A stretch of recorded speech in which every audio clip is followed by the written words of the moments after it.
안녕하세요. 국내 1호 콜드콜링 전문가 박주민입니다.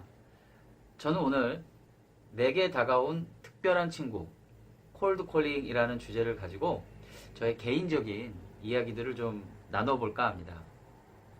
2016년 1월이었습니다. 제가 한 7년 가까이 운영해오던 커피 사업을 마무리하고 폐업 신고서에 사인을 하는 날이었습니다. 어떻게 보면 굉장히 좀 우울한 날일 수도 있었겠죠. 그렇게 폐업 신고서에 사인을 하고 세무서를 나와 집으로 향하고 있었는데요. 제 친구로부터 전화 한 통이 왔습니다. 야, 주민아, 너 나랑 같이 사업 한번 해보지 않을래? 무슨 사업? 그 친구의 말은 본인이 갖고 있는 그 교육 상품이 있었는데요. 그 교육 상품을 기업이나 기관 등에 한번 좀 팔아보자라는 이야기였습니다. 저는 뭐 교육 비즈니스를 해본 적도 없고 그런 영업 경험이 없어서 처음에는 고사를 했었습니다. 그런데 이미 제 머릿속에서는 저의 과거 선후배의 명단과 제 주변의 지인들의 명단을 끊임없이 작성하고 있었던 거였죠. 그래서 처음에는 고사를 하다가 결국은 하기로 결심을 하고 강남의 모 사무실을 계약한 이후에 몇몇 협력자들과 더불어서 그렇게 세일즈 비즈니스를 시작하게 되었습니다. 처음에는 아는 지인들을 통해서 열심히 이제 제안서도 보내고 또 미팅도 가져가면서 다양한 영업 기회를 확보하기도 했고 또 새로운 기회들을 또 만나기도 했었죠. 그렇게 한 달, 두 달을 했었을까요? 그렇게 하다 보니까 결국은 더 이상 연락할 만한 곳도 없고 또 그렇다고 고객들로부터 연락이 오기만을 하염없이 기다릴 수만은 또 없어서 뭔가 좀 새롭게 고객들을 찾아서 직접 발굴할 수 있는 어떤 그런 방법은 없을까 고민하던 중에 그래, 그렇다면 우리가 소위 말하는 맨땅에 헤딩하기, 콜드콜링을 한번 해보자 라는 생각을 해보게 되었습니다. 그래서 제가 그때 구글링을 이렇게 열심히 하고 있었는데요. 거기서 대한민국 1000대 기업 상장사 리스트라는 거를 이제 제가 발견을 하게 됩니다. 그리고 그 리스트를 쭉 보고 내려가는 순간 도전적인 목표를 하나 제가 세우게 되었죠. 그래, 이왕 하는 거 이 명단에 있는 모든 기업의 교육 담당자들을 다 한번 만나보자. 그렇게 결심을 하고 그날부터 바로 저는 해당 기업에 전화를 걸기 시작했습니다. 그렇죠. 콜드콜링을 하기 시작한 것이죠. 목표는 무조건 담당자나 의사결정권자를 만나자. 왜냐하면 저희가 갖고 있었던 상품이 브랜드도 안 되어 있고 세상에서 알아주는 상품이 아니었기 때문에 일단은 그들을 만나서 그들의 환경도 파악을 해야 했고 또 필요에 따라서는 우리들의 상품을 보다 명쾌하게 또 보다 가치 있게 브리핑을 해야지만이 우리가 승부를 낼 수 있다라고 생각을 했기 때문이었죠.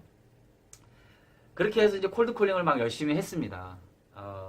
처음부터 뭐 첫술에 배부를 수가 없다라는 생각을 가지고 아니나 다를까 전화를 했더니 뭐 안내데스크 직원이 거절을 하기도 하고요.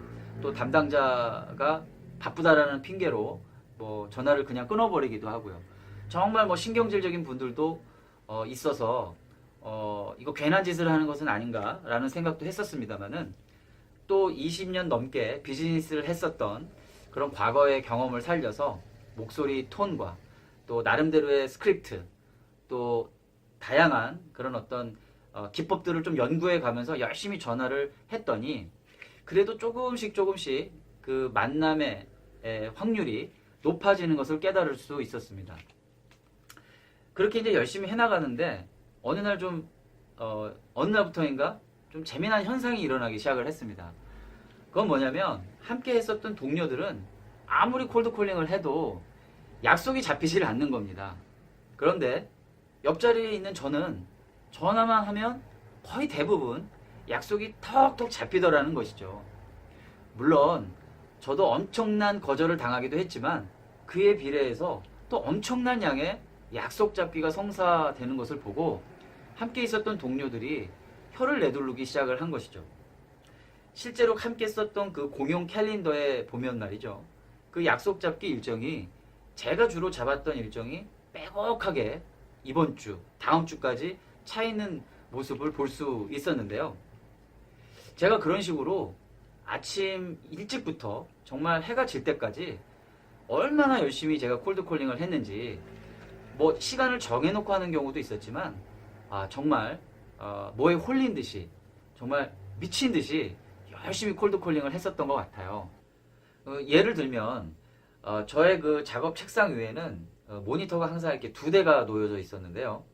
한 대에서는 제가 주식 방송을 틀어놨습니다. 그리고 나머지 모니터에서는 제가 이제 작업을 하는 것이었죠. 근데 주식 방송을 보다 보면 유망 종목이 소개되지 않습니까? 저는 그 즉시 그 유망 종목에 해당하는 회사명을 검색을 해서 바로 콜드콜링을 하는 것이었습니다. 정말 그런 식으로 해서 약속을 잡은 경우도 꽤 많았었거든요. 또 어떤 경우는요, 제가 강남역 그 대로변을 이렇게 걷다가 평상시에 못 봤던 옥탑 광고를 이렇게 발견하게 되는 경우가 있었어요. 그럼 여러분, 이 강남 대로변에 그 큰 빌딩 위에 옥탑 광고를 올릴 정도의 기업이라면 자금력이 있는 기업이라고 볼 수 있는 거 아니겠습니까? 즉시 또 검색을 하는 거죠. 핸드폰으로 검색을 해서 그 해당 회사의 담당자를 찾아서 현장에서 바로 방문을 한 적도 있었고요. 또 다음 주에 이렇게 미팅 약속을 잡는 경우까지도 있었을 정도로 저는 그렇게 열정을 다 했었던 것 같아요.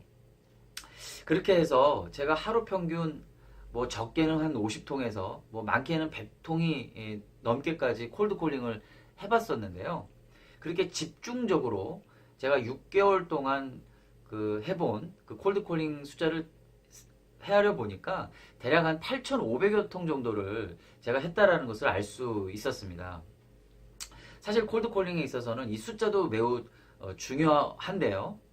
그것보다도 지금 제가 말씀드리고 싶은 것은 바로 그러한 집중적인 콜드콜링 시도를 통해서 제가 고객의 심리와 패턴들을 이해할 수 있게 되었다는 것이죠. 가령 어떤 경우에는 어떠한 멘트를 썼을 때 고객이 보다 이렇게 마음을 열어주고, 내가 이러한 그 멘트를 썼을 때에는 고객이 좀 이렇게 저항이 좀 강하다라는 것을 제가 느낄 수 있었다라는 것이죠. 뭐 거기에 더해서 목소리 전략도 상당히 중요해서 뭐 여성분들이 받을 때, 또 남성분들이 받을 때, 또 어떤 임원들이 또 받을 때 제가 썼던 그 목소리 구사 전략들이 있었거든요.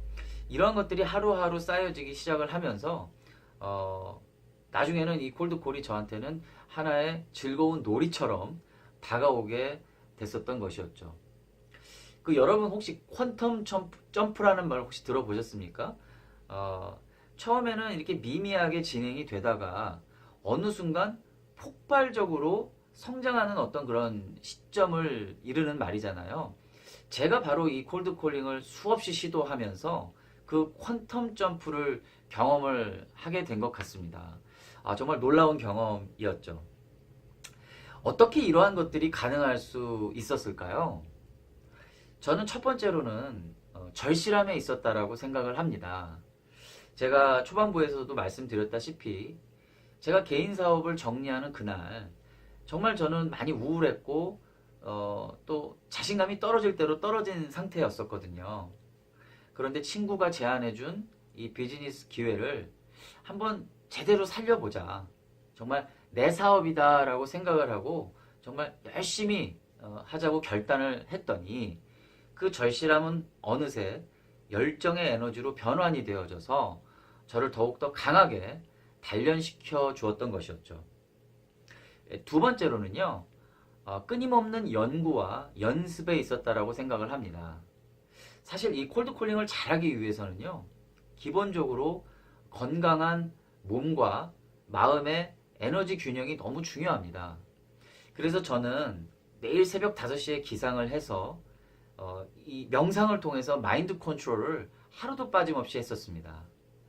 오늘 벌어질 여러 가지 상황들을 상상하고 또 긍정적인 결과물들을 기대했었던 것이죠. 또 말씀드렸다시피 이 건강한 육체에서 건강한 목소리가 나오는 거거든요.